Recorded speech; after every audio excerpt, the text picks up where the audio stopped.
زندگی کہہ دے، مسلمان سے حدیث سوز و ساز زندگی کہہ دے۔ حضرت والا تشریف لائیں اور اپنے جامع اور اہم ترین خطاب سے ہم سامعین کو مستفیض فرمائیں۔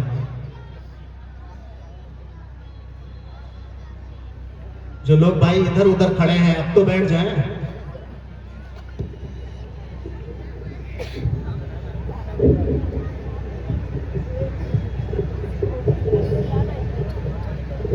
بیٹھ جاؤ بھائی، بیٹھ جاؤ۔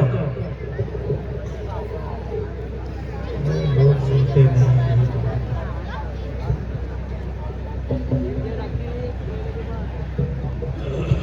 اور مستورات کا نظم سامنے والے گھر میں ہے، وہ وہاں بیٹھ کر پروگرام کو سماعت کر سکتی ہیں، اور آپ حضرات جو ادھر ادھر کھڑے ہیں وہ بیچ میں جو جگہ خالی ہے وہاں آ کر بیٹھ جائیں۔ السلام علیکم ورحمۃ اللہ وبرکاتہ۔ میں بھی درخواست کر لوں، ہو سکتا ہے میری سن لیں۔ کھڑے ہوئے بیٹھ جائیں، جو بکھرے ہوئے ہیں وہ مل جائیں۔ پیچھے والے لوگ آگے ہیں، مل کر کے بیٹھے، یہ تماشا گاہ نہیں ہے، جلسہ گاہ ہے۔ مل کر کے بیٹھے تاکہ فرشتوں کے دلوں میں آ جائیں، مل جائیں گے۔ مسلمان کے معنی ہوتے ہیں گردن نہادن بطاعت، فرما برداری میں گردن ڈال دیں۔ جو مانے گا وہ مسلمان ہے، جو نہیں مانے گا وہ اپنے بارے میں سوچے کہ میں کیا ہوں۔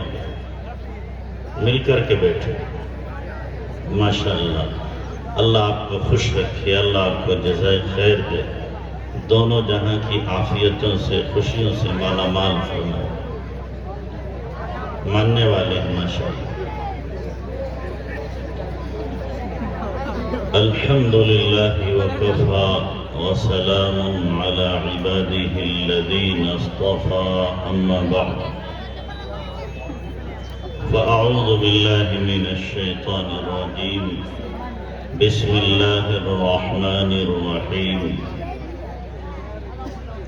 لقد كان لكم في رسول الله أسوة حسنة لمن كان يرجو الله واليوم الآخر وذكر الله كثيرا، وقال تعالى إنك لعلى خلق عظيم، وقال النبي صلى الله عليه وسلم إنما بعثت لأتمم مكارم الأخلاق۔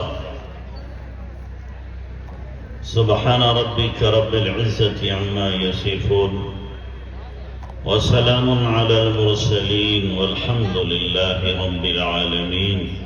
اللهم صل على سيدنا محمد وعلى آل سيدنا محمد وبارك وسلم۔ اللهم صل على سيدنا محمد وعلى آل سيدنا محمد وبارك وسلم۔ اللهم صل على سيدنا محمد وعلى آل سيدنا محمد وبارك وسلم۔ محترم علماء کرام، معزز سامعین، میرے بزرگوں اور دوستوں، ایک بار آپ حضرات بھی بلند آواز سے درود شریف پڑھ لیں۔ میرے محترم بھائیو بزرگوں، میں نے آپ حضرات سے درود شریف پڑھنے کو کہا، آپ نے درود شریف پڑھی، آئندہ پورے بیان میں مجھے کہنے کی ضرورت نہ پڑے۔ جب بھی آقا کا نام آئے آپ کے لبوں پر از خود حرکت ہو جائے۔ محبت کا تقاضا یہ ہے کہ محبوب کا نام آئے تو آدمی مچل جائے، نہ یہ کہ یاد دلانا پڑے کہ آپ کے محبوب کا نام آیا ہے، ذرا درود شریف پڑھ لو۔ یہ کیسی محبت ہے؟ جس سے محبت ہوتی ہے اس کا نام آتا ہے، انگ انگ میں محبت کے شرارے پھوٹنے لگتے ہیں۔ محبوب کا نام آتا ہے، چہرہ بشرا اس کی گواہی دیتا ہے۔ محبت محبوب کا نام آتا ہے، پورے وجود میں ہلچل مچ جاتی ہے۔ محبوب کا نام آتا ہے، دل کی کلیاں کھل جاتی ہیں، چہرے پہ مسکراہٹ آ جاتی ہے. کیوں؟ اس لیے کہ محبوب کا نام آیا. یہ کیا ہے کہ محبوب کا نام آئے اور ہمیں پتہ ہی نہ چلے، یاد دلانا پڑے کہ درود شریف پڑھ لو. یہ تو کچی محبت ہے. تو اس لیے بغیر کہے ہوئے آپ کی زبانوں پر جیسے ہی محمد کا لفظ آئے تو صلی اللہ علیہ وسلم کا ترانہ گنگنانا چاہیے. یہ ہے حقیقی محبت. جیسے آتا نا کہ ایک مرتبہ مجنوں بھی حج کرنے گیا تھا، تو عرفات کے میدان میں کسی کی بیوی کا نام لیلا تھا. اس نے اپنی لیلا کو بلایا کہ لیلا. اس نے جیسے ہی سنا ایک دم پھڑک گیا کہ کہاں میری لیلا. کسی نے کہا کم بخت کسی اور کی بیوی کا نام لیلا ہے. کا نام تو آیا اس کا، تو نام آتے ہی تڑپ گیا. ایسے ہی ہم سب کے محبوب کون ہیں؟ جناب محمد الرسول اللہ صلی اللہ علیہ وسلم. آپ ہمارے ہی محبوب نہیں ہیں بلکہ محبوب کائنات، محبوب رب العالمین. تو اس لیے آپ کا نام آنے کے بعد ہمیں یاد دلانے کی ضرورت نہ پڑے. اللہ کے آپ محبوب ہیں اور ایسے محبوب ہیں کہ جب یہ آیت نازل ہوئی فَإِنَّكَ بِأَعْيُنِنَا، تو حضرت عائشہ رضی اللہ تعالیٰ عنہ تڑپ گئی، کہنے لگی اے اللہ کے نبی، آپ سے اللہ کتنا پیار کرتا ہے، کتنا پیار کرتا ہے. اللہ کہہ رہا فَإِنَّكَ بِأَعْيُنِنَا. کیا مطلب؟ فَإِنَّكَ بِأَعْيُنِنَا، نبی جی آپ ہماری نگاہوں میں رہتے ہو، آپ ہماری نظروں میں رہتے ہو. جیسے ہم کسی سے کہیں کہ جی تم ہماری نظروں میں رہتے ہو، ماں بیٹے سے کہے کہ تم میری نظروں میں رہتا ہے. اللہ اپنے نبی سے فرما رہا ہے کہ آپ میری نظروں میں رہتے ہو. فَإِنَّكَ بِأَعْيُنِنَا. تو اللہ کے نبی جناب رسول اللہ صلی اللہ علیہ وسلم محبوب رب العالمین. آپ علیہ السلام کی زندگی کے کسی گوشے کو اور کسی بھی حصے کو بیان کرنا یقیناً بہت بڑی سعادت کی بات ہے. یہ نہیں کہ ہم آقا کی سیرت کے کسی پہلو کو بیان کریں گے تو آقا کا مقام بڑھے گا، ہرگز نہیں، حاشا وکلا. بلکہ ہمارے بیان کرنے کی وجہ سے ہو سکتا ہے کہ ہم سے لوگ محبت کرنے لگیں. جیسے حضرت حسان بن ثابت رضی اللہ تعالیٰ عنہ نے فرمایا ما ان مدحت محمدا بمقالتی ولكن مدحت مقالتی بمحمدی. میں نے اپنے اشعار سے اللہ کے نبی صلی اللہ علیہ وسلم کی مدح سرائی نہیں کی ہے، آپ کی تعریف نہیں کی، بلکہ آپ کی شان میں اشعار کہہ کر میں نے اپنے اشعار کو بلندی دی ہے.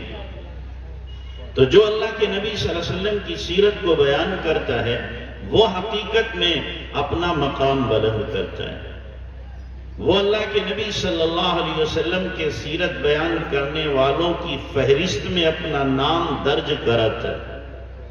تو نبی صلی اللہ علیہ وسلم کی سیرت بہت ہمہ جہت ہے اور ایک ایسا سمندر ہے جس کا کنارہ نظر نہیں آتا. آپ علیہ السلام کی سیرت اتنا اتھاہ سمندر ہے جس کی گہرائی تک کسی کی رسائی نہیں ہو سکتی. لکھنے والے لکھتے گئے، پڑھنے والے پڑھتے گئے اور لوگ لکھ لکھ کے تھک گئے، بیان کرنے والے بیان کرتے کرتے تھک گئے، لیکن ہر ایک آخر میں یہی کہنے پہ مجبور ہوا کہ ہم نے آپ کی مدح سرائی کے حق کا عشر عشیر بھی ادا نہیں کیا. تو ایک رات کیا کافی ہو سکتی ہے یا چند منٹ آپ کی سیرت کے لیے کیا کافی ہو سکتی ہے. تو آپ علیہ السلام کو اللہ تبارک و تعالیٰ نے اخلاق کی بلندی، سیرت کی بلندی ہی کے لیے بھیجا ہے کہ دنیا کے اندر جب نبی علیہ السلام مبعوث ہوئے اخلاق کا دیوالیہ نکلا ہوا ہے. چاروں طرف بد اخلاقی عروج پر ہے، چاروں طرف فساد ہی فساد، بگاڑ ہی بگاڑ. انسان انسانیت کے نام پر کلنک بن چکا ہے، انسانیت شرمسار ہو رہی ہے۔ ایسے وقت میں اللہ کے نبی صلی اللہ علیہ وسلم اس شان کے ساتھ دنیا میں تشریف لاتے ہیں کہ بچپن سے لے کر کے 40 سال کی عمر تک آپ علیہ السلام نے اللہ کی نگرانی میں ایسا دور گزارا ہے کہ سب کہنے والے آپ کے لیے مجبور ہو گئے کہ آپ سے بہتر انسان نہیں، آپ صادق ہیں، آپ امین ہیں اور آپ کے بہترین انسان ہیں۔ آپ علیہ السلام کو لوگ اپنے فیصلوں کے لیے بلاتے ہیں، آپ سے قریب ہونا چاہتے ہیں، آپ کے ساتھ بیٹھنا چاہتے ہیں، آپ کی عفت اور آپ کی پاک دامنی اور آپ صلی اللہ علیہ وسلم کی بلندی اخلاق کی قسمیں لوگ کھا رہے ہیں، قسمیں کھا رہے ہیں۔ تو اللہ کے نبی صلی اللہ علیہ وسلم نے بچپن ہی میں وہ کردار ادا کیا ہے، لوگوں کے سامنے وہ اخلاق پیش کیے ہیں کہ لوگ مجبور ہو گئے آپ صلی اللہ علیہ وسلم کے اخلاق کے گن گانے۔ جب آپ کے دشمن ہو گئے اس وقت بھی آپ کے کردار پر مجال نہیں ہے کسی نے انگلی اٹھائی، کسی کی ہمت نہیں ہو سکی کہ آپ کے کریکٹر کے اوپر کوئی لبکشائی کر سکے۔ ہاں یہ تو ہوا کہ لوگوں نے آپ کو مجنون کہا، یہ تو ہوا کہ لوگوں نے آپ کو کاہن کہا، یہ تو ہوا کہ لوگوں نے آپ کو شاعر کہا، یہ تو ہوا کہ لوگوں نے آپ کو جادوگر کہا، لیکن کسی کی مجال نہ ہو سکی کہ آپ علیہ السلام کے کردار پر، آپ کے کریکٹر پر اور آپ علیہ السلام کی خوبصورت زندگی پر لب ہلا سکے اور کہہ سکے کہ ہم نے فلاں جگہ ان کو کھڑا دیکھا تھا جہاں کھڑا نہیں ہونا چاہیے تھا، فلاں کے ساتھ ہم نے ان کی دوستی دیکھی ہے جس کے ساتھ دوستی نہیں ہونا چاہیے تھی۔ کسی کی مجال نہیں ہو سکی۔ اتنی صاف ستھری اور اتنی شفاف اور خوبصورت زندگی جناب رسول اللہ صلی اللہ علیہ وسلم کی تھی کہ آپ علیہ السلام کے دشمن بھی آپ کی صداقت، امانت، دیانت کی قسم کرتے ہیں۔ اور کیا ہوگا کہ جب آپ سے دشمنی کر رہے ہیں، عداوت کر رہے ہیں اور آپ صلی اللہ علیہ وسلم کی آواز کو دبایا جا رہا ہے اور آپ کے مشن کو مٹانے کے لیے ایڑی چوٹی کا زور لگا رہے ہیں، آپ پر ایمان لانے والوں کے لیے ہر تکلیف کو روا رکھتے ہیں، عین اس وقت میں بھی امانتیں اللہ کے نبی کے پاس ہی رکھتے ہیں، اپنی امانتیں اللہ کے نبی کے پاس رکھ رہے ہیں۔ کیوں؟ مکہ میں تو اور بھی لوگ ہیں، بڑے بڑے سردار ہیں، چودھری ہیں، اونچی ناک والے ہیں، مالدار ہیں، ان کے پاس امانتیں کیوں نہیں؟ اللہ کے نبی کے پاس امانتیں کیوں؟ جبکہ آپ کو دشمن مان رکھا ہے، امانتیں آپ کے پاس۔ اور ایک دو دن نہیں، جس رات میں اللہ کے نبی نے ہجرت کی ہے اس رات بھی دشمنوں کی امانتیں آپ کے پاس رکھی ہوئی ہیں۔ اور آپ صلی اللہ علیہ وسلم حضرت علی کے حوالے کر رہے ہیں، علی یہ امانتیں ہیں، یہ فلاں کی، یہ فلاں کی، یہ فلاں کی، تم صبح کو ان کے حوالے کر دینا۔ ادھر آپ علیہ السلام کے قتل کے مشورے، نعوذ باللہ، آپ علیہ السلام کو دنیا سے، آپ کے دین کو اور آپ کو اور صحابہ کو مٹا دینے کی تمام تر کوششیں، اور ساتھ ساتھ میں آپ علیہ السلام پر اخلاق کے اعتبار سے، کردار کے اعتبار سے، امانت و دیانت و صداقت کے اعتبار سے ایمان لائے ہوئے ہیں کہ ان سے زیادہ امانت دار کوئی نہیں ہو سکتا۔ امانتوں کی حفاظت حقیقت میں یہی کر سکتے ہیں۔ کیسا کردار ہوگا، کیسی دیانت ہوگی، کیسی امانت ہوگی جناب رسول اللہ صلی اللہ علیہ وسلم کی۔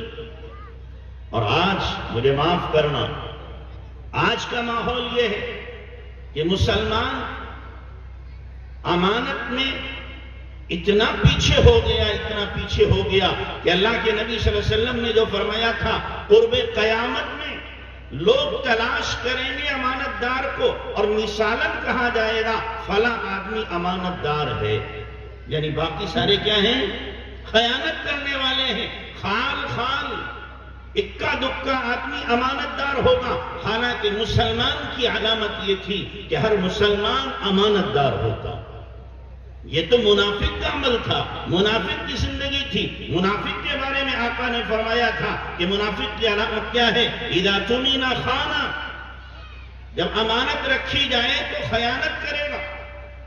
ایمان والا خائن نہیں ہو سکتا۔ اگر خیانت کر رہا ہے تو اس کے ایمان میں جھول ہے اور نفاق کے جراثیم اس کے اندر موجود ہیں۔ تو ایمان والے کے اندر کیا ہے؟ خیانت پائی جائے، بڑے تعجب کی بات ہے، بڑے تعجب کی بات ہے۔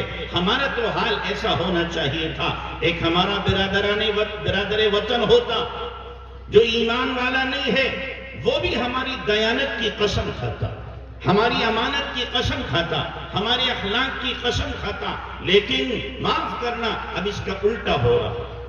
لوگ کیا کہہ رہے ہیں؟ فلاں بنیا بڑا اچھا ہے، بہت اچھا سودا دیتا ہے۔ یہ کیوں الفاظ آ رہے ہماری زبان پر؟ کیوں الفاظ آ رہے ہماری زبان پر؟ ہم نے دیانت کو کیوں کھویا؟ ہم نے امانت کو کیوں کھویا؟ ہم نے صداقت کو کیوں کھویا؟ ہونا تو یہ تھا کہ فلاں مسلمان دکاندار ہیں، مارکیٹ کے اندر ہیں، ان کی دیانت کی قسم کھائی جاتی ہے، امانت کی قسم کھائی جاتی ہے۔ لاکھوں روپیہ رکھ دو، کروڑوں کا زیور رکھ دو، کوئی اپنی بیٹی بہو کو ان کیا چھوڑ دے، مجال نہیں ہے، مجال نہیں ہے کسی طرح کی خیانت اور گندگی کا ان سے تصور کیا جا سکے۔ یہ ہونا چاہیے تھا، لیکن کھو گیا، سب ختم ہو گیا۔ جو نبی امانت دینے کے لیے، امانت پہنچانے کے لیے، اخلاق کی بلندی کے لیے بھیجا گیا تھا، اسی نبی کی امت اخلاق کا دیوالیہ نکال چکی ہے۔ اللہ کے نبی جناب رسول اللہ صلی اللہ علیہ وسلم فرما رہے ہو، انما بعثت لاتمم مکارم الاخلاق، اللہ نے مجھے بھیجا ہی دنیا میں ہے بلندی اخلاق کے لیے، کہ اخلاق کے اندر جو کمی آ گئی، کوتاہی آ گئی، نقص واقع ہو گیا ہے، میں اس کو پورا کر دوں اور اخلاق کی تکمیل و تتمیم کر دوں۔ اس لیے اللہ نے بھیجا ہے، اور آپ کے اخلاق و بلندی کی گواہی اور شہادت اللہ کا قرآن دے رہا ہے۔